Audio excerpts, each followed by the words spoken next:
नमस्कार. 7च्या बातमीपत्रात मी मंजिरी मराठे आपलं स्वागत करते. सुरुवातीला एक नजर ठळक बातम्यांवर. राज्य सहकारी बँकेतल्या 1,500 कोटी रुपयांच्या गैरव्यवहारांची चौकशी करणार सहकार मंत्री सुभाष देशमुख यांचं विधानसभेत निवेदन.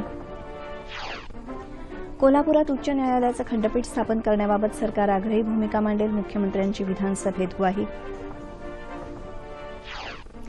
विधानसभेतल्या 19 आमदारांचं निलंबन मागे घेण्याबाबत सरकार अनुकूल, उद्या निर्णय अपेक्षित. सोशल मीडियाचा वापर करून युवकांना दगडफेकीसाठी चिथावणी देणं ही पाकिस्तानची कुरापत, राजनाथ सिंग यांचा लोकसभेत दावा. प्रस्तावित वकील कायद्याला विरोध करण्यासाठी वकिलांचं देशभर आंदोलन, कामकाजावर विपरीत परिणाम. राज्यात उष्णतेची लाट कायम, उष्माघाताचे 4 बळी. अकोल्यात सर्वाधिक 44°C तापमानाची नोंद, कोल्हापुरात काही ठिकाणी पाऊस. आणि राज्यात तापमानाची हीच परिस्थिती पुढचे 2 दिवस कायम राहणार, अनेक भागात उष्णतेच्या लाटेचा इशारा, नागरिकांनी सावध राहण्याचं आवाहन. आता सविस्तर वृत्त. राज्य सहकारी बँकेतील 1,500 कोटी रुपयांच्या गैरव्यवहारांची चौकशी करण्यासाठी निवृत्त न्यायाधीशांची नियुक्ती करण्यात येईल आणि ही चौकशी 6 महिन्यात पूर्ण करण्यात येईल, असं सहकार मंत्री सुभाष देशमुख यांनी आज विधानसभेत सांगितलं. अशा गैरव्यवहारांची 2,000 प्रकरणं आहेत, त्यापैकी 1,000 प्रकरणांमध्ये आरोपपत्र दाखल केलं असल्याचंही ते म्हणाले. महाराष्ट्र विनियोजन विधेयक तसंच करविषयक कायदे विधेयक अशी 2 विधेयकं विधानसभेत संमत झाल्याचं आमच्या प्रतिनिधी सरस्वती कुवळेकर यांनी दिलेल्या बातमीत म्हटलं आहे. कोल्हापूरसाठी न्यायालयाचं खंडपीठ किंवा फिरतं खंडपीठ स्थापन करण्याबाबत विधी आणि न्याय खात्याचे मंत्री या नात्यानं मुंबई उच्च न्यायालय आणि मुख्य न्यायमूर्तींकडे स्वतः आग्रह धरू आणि खंडपीठासाठी राज्य शासन शिफारस करेल असं आश्वासन मुख्यमंत्री देवेंद्र फडणवीस यांनी विधानसभेत दिलं. राज्य सरकार ॲग्रिकल्चरल सोलर फीडर ही योजना आखत असून या अंतर्गत सौर ऊर्जेचा प्रकल्प आणि शेतीसाठी फीडरही देण्यात येणार आहे. यामुळे शेतकऱ्याला वीज मिळेल, परिणामी शेतीला पाणी पुरवता येईल, असं ऊर्जामंत्री चंद्रशेखर बावनकुळे यांनी एका प्रश्नाच्या उत्तरात सांगितलं. अमरावती जिल्ह्यात इंदिरा गांधी राष्ट्रीय वृद्धापकाळ योजनेच्या लाभार्थ्यांना वेळेवर अनुदान देण्यात हयगय करणाऱ्या नायब तहसीलदारांना त्वरित निलंबित करण्याचा निर्णय घेण्यात आल्याचं सामाजिक न्यायमंत्री राजकुमार बडोले यांनी सदनात सांगितलं. विधानसभेत विरोधकांनी आजही बहिष्कार मागे घेतलेला नाही. विरोधकांच्या अनुपस्थितीतच कामकाजाला प्रश्नोत्तराच्या तासानं सुरुवात झाली. विधानसभेतल्या 19 आमदारांचं निलंबन मागे घेण्यासाठी सरकार सकारात्मक असून उद्या याबाबत निर्णय जाहीर केला जाईल, असं मुख्यमंत्री देवेंद्र फडणवीस यांनी आज विधान परिषदेत स्पष्ट केलं. विरोधी पक्षाला सभागृहाच्या बाहेर ठेवून कामकाज करण्यात आम्हालाही रस नाही आणि म्हणून मी अतिशय स्पष्टपणे सांगतो की या संदर्भातला सकारात्मक निर्णय आम्ही उद्या घेऊ. आता फक्त एवढंच आहे की कारण त्या सभागृहाचाही तो सन्मान आहे, त्यामुळे त्या संदर्भातली घोषणा जी आहे ती त्याच सभागृहात केली पाहिजे, ती या सभागृहात करता येणार नाही. म्हणून आज एवढंच सांगतो की विरोधी पक्षाच्या संदर्भातला म्हणजे जे निलंबित आमदार आहेत त्या संदर्भातला सकारात्मक निर्णय उद्या आम्ही घेऊ. विधान परिषदेत आज महाराष्ट्र विनियोजन विधेयक एकमतानं मंजूर करण्यात आलं. मनोधैर्य योजनेअंतर्गत बलात्कार पीडितेच्या पुनर्वसनासाठी देण्यात येणारी 3 लाख रुपयांची मदत प्रयत्न करण्याचं आश्वासन महिला आणि बालकल्याण मंत्री पंकजा मुंडे यांनी विधान परिषदेत विशेष सत्रात दिलं. या योजनेची व्याप्ती वाढवण्यासाठी सरकार सकारात्मक निर्णय घेईल, असंही त्या म्हणाल्या. गोव्या एवढा त्याला निधी उपलब्ध करून द्यावा आर्थिक सहाय्य करण्यासाठी, तर त्याच्या संदर्भात सुद्धा आम्ही सकारात्मक उत्तर दिलेलं आहे. 10 लाखापर्यंतचा निधी उपलब्ध करण्यासाठी सकारात्मक पावले उचलण्याचा विभागाने निर्णय घेतला आहे. अर्थातच हा निर्णय फक्त महिला बाल विकास विभाग न घेता अर्थ विभाग असेल, हेल्थ विभाग असेल, गृह विभाग असेल, या सर्वांना बरोबर घेऊन कमिटीतले सगळे अहवाल तयार करून कॅबिनेटमध्ये लवकरात लवकर आम्ही याच्यामध्ये जाण्याचा निर्णय घेतलेला आहे. राज्यात बिअर बार तसंच मद्य विक्री केंद्रांना महापुरुष, गडकिल्ले आणि देवदेवतांची नावं देण्याला अटकाव करण्यासंदर्भातला प्रस्ताव येत्या पावसाळी अधिवेशनात आणणार असल्याची ग्वाही उत्पादन शुल्क मंत्री चंद्रशेखर बावनकुळे यांनी आज विधान परिषदेत दिली असल्याचं आमच्या प्रतिनिधी सोनल चव्हाण यांनी कळवलं आहे. जम्मू काश्मीरमध्ये घुसखोरांना आणि दहशतवाद्यांना सुरक्षा दलं चोख प्रत्युत्तर देतच राहतील, असं केंद्रीय गृहमंत्री राजनाथ सिंग यांनी आज लोकसभेत सांगितलं. दहशतवाद्यांबरोबर झालेल्या चकमकीच्या वेळी सुरक्षा दलांवर झालेल्या दगडफेकीच्या घटनांसंदर्भात विचारलेल्या प्रश्नाला ते उत्तर देत होते. सोशल मीडियाचा वापर करत युवकांना दगडफेकीसाठी चिथावणी देणं ही पाकिस्तानस्थित दहशतवादी गटांची नवी शक्कल असल्याचं राजनाथ सिंग यांनी सांगितलं. हे दहशतवादी गट युवकांची दिशाभूल करत असल्याचं ते म्हणाले. कोणत्याही स्वरूपातल्या दहशतवादाचा भारत पाडाव करेल असा विश्वास त्यांनी व्यक्त केला. बँक खात्यांमध्ये किमान शिल्लक न ठेवता दंड आकारण्याचा निर्णय मागे घेण्याचे निर्देश रिझर्व्ह बँक आणि सरकारनं बँकांना द्यावेत अशी मागणी काँग्रेसचे खासदार के.सी. वेणुगोपाल यांनी आज लोकसभेत केली. ही संघटित लूट असल्याचा आरोपही यावेळी करण्यात आला. वैद्यकीय प्रवेशासाठीची राष्ट्रीय सामायिक प्रवेश परीक्षा अर्थात नीट 25 वर्षावरील उमेदवारांनाही देण्याची परवानगी सर्वोच्च न्यायालयानं दिली आहे. या परीक्षेसाठीचे ऑनलाईन फॉर्म भरण्याची मुदत 5 एप्रिलपर्यंत वाढवण्यात आली आहे. नीट परीक्षा देण्यासाठी 25 वर्ष वयाच्या असलेल्या बंधनाविरोधात सर्वोच्च न्यायालयात याचिका दाखल करण्यात आली होती. राष्ट्रीय आणि राज्य महामार्गापासून मद्यविक्रीच्या दुकानांसाठी असलेली 500 मीटरची मर्यादा सर्वोच्च न्यायालयानं कमी करून ती 220 मीटर केली आहे. महामार्गावरच्या ज्या गावांची लोकसंख्या 20,000 आहे त्या हमरस्त्यावर 220 मीटर अंतरावर मद्यविक्रीला परवानगी दिली जाणार आहे. मुख्य न्यायमूर्ती जे.एस. खेहर यांच्या अध्यक्षतेखाली स्थापन झालेल्या न्यायमूर्ती डी.वाय. चंद्रचूड आणि एल.एन. राव यांच्या खंडपीठानं आज हा निकाल दिला. 20,000 पेक्षा जास्त लोकसंख्या असलेल्या गावालगत महामार्गावरील मद्यविक्रीसाठी पूर्वीचेच नियम कायम राहणार आहेत असंही या निकालात स्पष्ट करण्यात आलं आहे.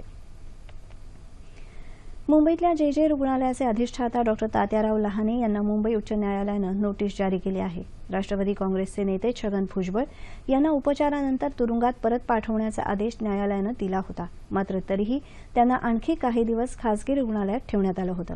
याबाबत न्यायालयानं त्यांना नोटीस बजावली असून 4 आठवड्यात स्पष्टीकरण मागितलं आहे. बेहिशेबी मालमत्ता प्रकरणी भुजबळ सध्या न्यायालयीन कोठडीत आहेत.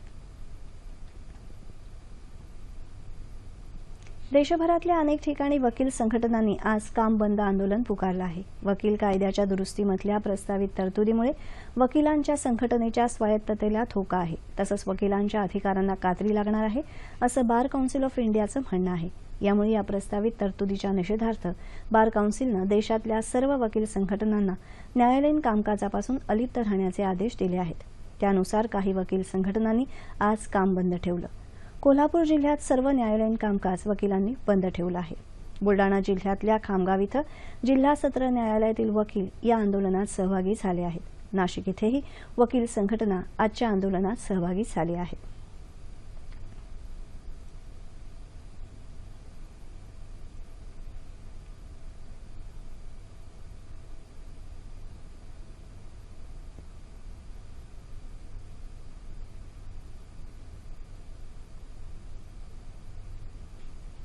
सार्वजनिक भविष्य निर्वाह निधी, किसान विकास पत्र, सुकन्या समृद्धी योजना यासारख्या अल्प बचत योजनांवरच्या व्याजदरात 1% कपात करण्याचा निर्णय सरकारनं घेतला आहे. येत्या एप्रिल ते जून या तिमाहीसाठी हा व्याजदर लागू राहील. मात्र बचत खात्यावरच्या व्याजदरावरचा वार्षिक 4% हा दर कायम ठेवण्यात आला आहे. गेल्या एप्रिलपासून दर 3 महिन्यांनी अल्पबचत योजनांवरच्या व्याजदराचा आढावा घेऊन त्यांची फेररचना करण्यात येते. त्यानुसार हा निर्णय घेण्यात आला. सार्वजनिक भविष्य निर्वाह निधी योजनेत आता 7.9% तर किसान विकास पत्रासाठी 7.6% व्याजदर राहील. तर सुकन्या समृद्धी योजनेसाठी सध्याच्या 8.5 वरून 8.4% इतका व्याजदर राहील.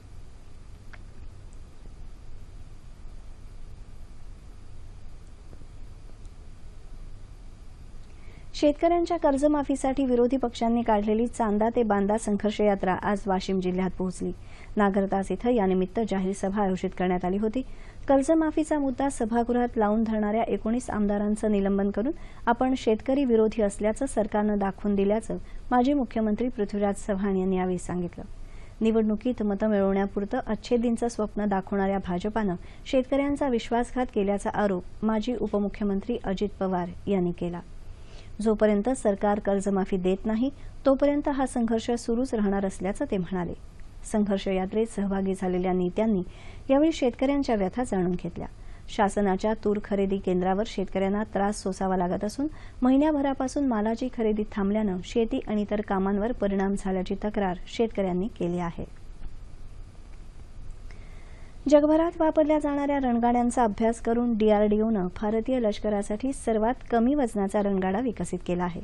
अर्जुन मार्क 2 असे या रणगाड्याचं नाव असून त्याचं वजन 58.5 टन आहे.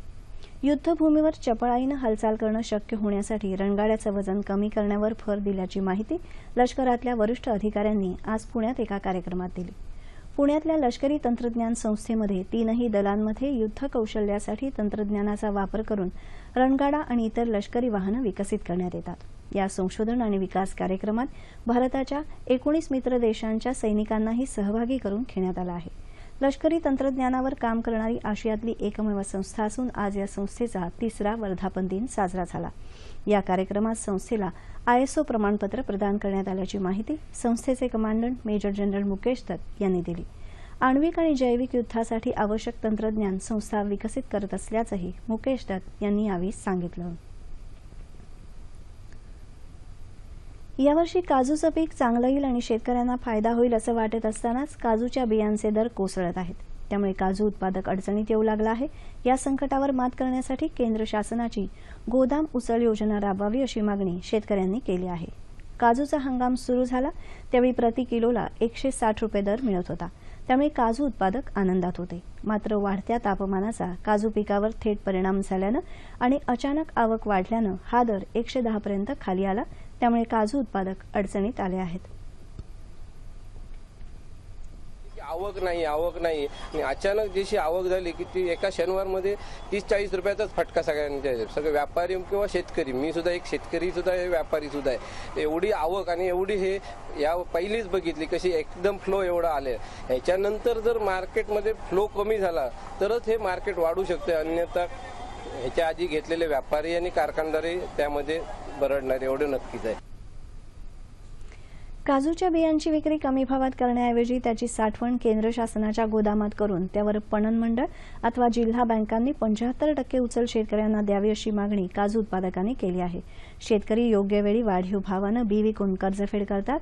हा सगळा बहुतांश रोखीचा व्यवहार होतो. त्यामुळे अडचणीत आलेल्या काजू उत्पादकांसाठी गोदाम योजना राबवण्याची मागणी होत आहे. पणन मंडळाची आहे कृषी उत्पन्न बाजार समितीच्या माध्यमातून गोदाम योजना म्हणून आहे, ज्यात शेतकऱ्यांनी आपले काजू त्या गोदामात ठेवायचे आणि ते जे त्याची जी सध्याची बाजार मूल्य आहे त्याच्या 75% रक्कम त्याला दिली जाईल आणि नंतर जेव्हा बाजारभाव स्थिर होतील किंवा वाढतील तेव्हा ते काजू विकले जाऊन हा जो मधला तो गॅप आहे ती भरून शेतकऱ्यांना त्याचं नुकसान टाळता येऊ शकेल, त्यांना जादा दर मिळू शकेल.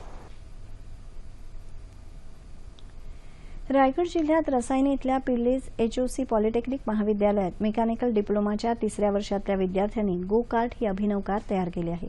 विद्यार्थ्यांच्या संकल्पनेतून आणि महाविद्यालयातल्या प्राध्यापक मार्गदर्शकांच्या सहकार्यानं हा प्रकल्प साकारला आहे. कमी किमतीत जास्त मजबूत गो कार्ट कार तयार करण्याचं आव्हान मेकॅनिकल डिप्लोमाच्या काही विद्यार्थ्यांनी स्वीकारलं आणि महाविद्यालयाच्या सहकार्यानं ते प्रत्यक्षातही साकारलं. हा जो प्रोजेक्ट आहे हा 3ऱ्या वर्षातील जो सोमेश पिंपरे, साहिल तांबोळी, त्याच्यानंतर मानवी सुयोग, ज्योती तांडेल आणि स्नेहा गायकर ह्या मुलांनी अतिशय अतूट परिश्रम करून जो हा प्रोजेक्ट बनवलेला आहे. तर हा प्रोजेक्ट तुम्ही पाहिलात, मुलांनी त्यासाठी रात्रंदिवस मेहनत केलेली आहे. ह्यामध्ये आम्हाला आमच्या कॉलेजचे डेप्युटी CEO लता मॅडम, तसेच आमचे वासुदेवन पिल्ले सर आणि आमच्या कॉलेजचे प्रिन्सिपल सर अमर मांगे सर यांचा नेहमीच आम्हाला सहकार्य लाभलेलं. आम्ही चेझिस माइल स्टील या मटेरियलने बनवलेली आहे. ह्याची लांबी 5 फूट आहे आणि रुंदी 2 फूट आहे.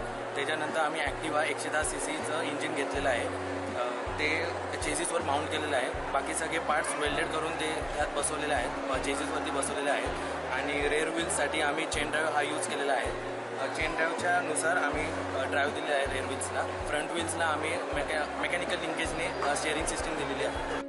गो कार्ट या 4 गाडीला ॲक्टिवा या दुचाकीचं 2 स्ट्रोक पेट्रोल इंजिन लावलं असून त्याची क्षमता 100 cc आहे. 150 किलो वजनाची कार वाहून नेण्याच्या दृष्टीने ते सक्षम आहे. लोखंडाच्या सळ्यांची मजबूत फ्रेम तयार करून त्यावर एकाला बसता येईल अशी सोय यात आहे. सेल्फ स्टार्ट आणि किक स्टार्टचा पर्याय उपलब्ध असून ती कोणत्याही रस्त्यावर चालू शकते. ही कार ताशी 60 किलोमीटर प्रति लिटर वेगाने धावते. ती बनवण्यासाठी सुमारे 30,000 रुपये इतका खर्च आला आहे. कारमध्ये सुरक्षेच्या दृष्टीने नव्या तरतुदी करून व्यावसायिक उत्पादन घेण्याचा मानस या विद्यार्थ्यांनी व्यक्त केला आहे.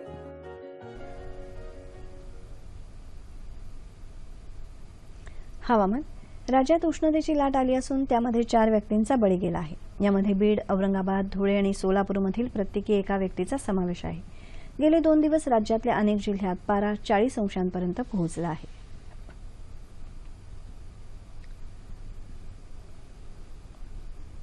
आम्ही ग्रामस्थांना सांगितलेले की दुपारच्या वेळेस बाहेर पडायचं नाही, जास्त पाणी पिण्यात यावं, तसेच बाहेर पडताना कपडा वगैरे बांधून बाहेर पडावं. संपूर्ण इथं सह्याद्रीच्या रांगा आहेत. इकडे माझ्या आपल्या लेफ्ट साईडला खजिना डोंगर आहे. त्यामुळे ह्या ज्या सह्याद्रीच्या रांगा आहेत ह्या दुपारी संपूर्ण सूर्यकिरणामुळे म्हणजे एकदम गरम होतात. एकदम म्हणजे इथलं जे डोंगर आहेत ते खरोखर म्हणजे पूर्ण दगडाचे आणि कणखर दगडाचे असल्या कारणाने इथलं तापमान वाढते. सर्व रुग्णालयांना उष्माघाताच्या रुग्णांसाठी एक स्वतंत्र कक्ष उभारण्याच्या सूचना आरोग्य मंत्रालयानं दिल्या आहेत. राज्यात तापमानाची हीच परिस्थिती पुढचे 2 दिवस राहणार असून उत्तर मध्य महाराष्ट्रात उष्णतेच्या लाटेचा इशारा देण्यात आला आहे. धुळे, नंदुरबार, जळगाव, नाशिक आणि मराठवाड्यामधील काही जिल्ह्यांमध्ये दक्षतेचा इशारा देण्यात आला आहे. उद्या आणि परवा मराठवाड्यामध्ये काही ठिकाणी पावसाच्या सरी पडण्याचा अंदाजही हवामान खात्यानं वर्तवला आहे. दरम्यान भीरा इथं मंगळवारी नोंदवलेल्या गेलेल्या 46.5 अंश सेल्सिअस तापमानाबद्दल प्रश्नचिन्ह उभं राहिलं असून हवामान विभागानं इथल्या वेधशाळेमधील मापन यंत्रणा तपासण्यासाठी एका अधिकाऱ्याला पाठवलं आहे. भीरा इथं हंगामी वेधशाळा असून ती मुख्यतः पावसाच्या मापनासाठी उभारण्यात आली आहे. दाट जंगलांनी वेढलेल्या आणि तटवर्ती भागातल्या भिरेमध्ये एवढं अधिक तापमान असणं हे शंकास्पद असल्याचं हवामान खात्यानं म्हटलं आहे. राज्यात नांदेड आणि परभणीमध्ये 42 अंश सेल्सिअस तापमानाची नोंद झाली. दरम्यान कोल्हापूर जिल्ह्यात गडहिंग्लज, आजरा आणि चंदगड इथं सुमारे अर्धा तास विजेच्या कडकडाटासह पाऊस झाला. सर्वसामान्यपणे वैशाख वणवा असं आपल्याकडे म्हटलं जातं, परंतु यावर्षी चैत्राच्या प्रारंभीच सूर्यदेव कोपले असून महाराष्ट्रासह मध्य भारत आणि उत्तर भारत उष्णतेच्या लाटेमुळे होरपळत आहे. महाराष्ट्र, गुजरात, राजस्थान, उत्तर प्रदेश, मध्य प्रदेश, दिल्ली या भागात सध्या अतितीव्र उन्हाच्या झळा नागरिकांना सोसाव्या लागत आहेत. तापमान अंश सेल्सिअसमध्ये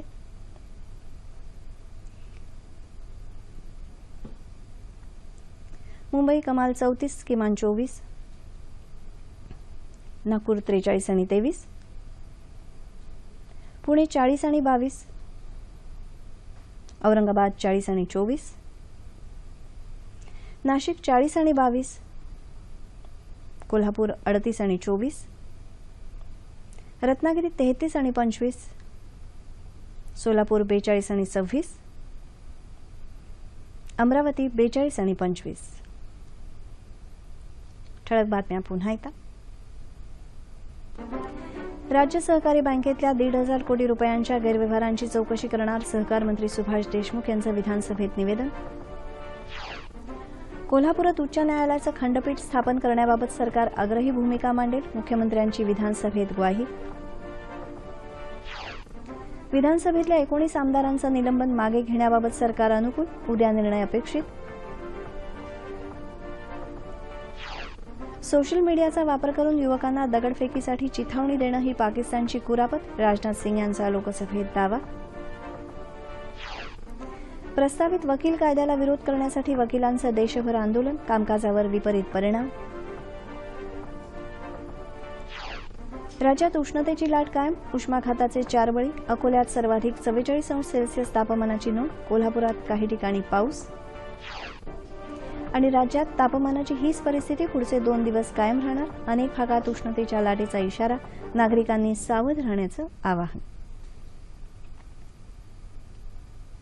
याबरोबरच हे बातमीपत्र संपलं. देशभरात सध्या उष्णतेची लाट पसरली आहे. मुंबई आणि पुणे महानगरपालिकेनं याविषयी रेड अलर्ट जारी केला आहे. उष्णतेच्या या लाटेच्या उद्भवामागची कारणं आणि त्याचे विविध परिणाम याविषयी अधिक चर्चा करण्यासाठी टेरी या पर्यावरण विषयक संशोधन संस्थेच्या सहसंचालक पर्यावरण तज्ज्ञ अंजली पारसनीस यांना आज रात्री 9:30च्या बातमीपत्रात निमंत्रित करण्यात आलं आहे. तेव्हा पुन्हा भेटूया पुढील बातमीपत्रात आपल्या सह्याद्री वाहिनीवर. नमस्कार.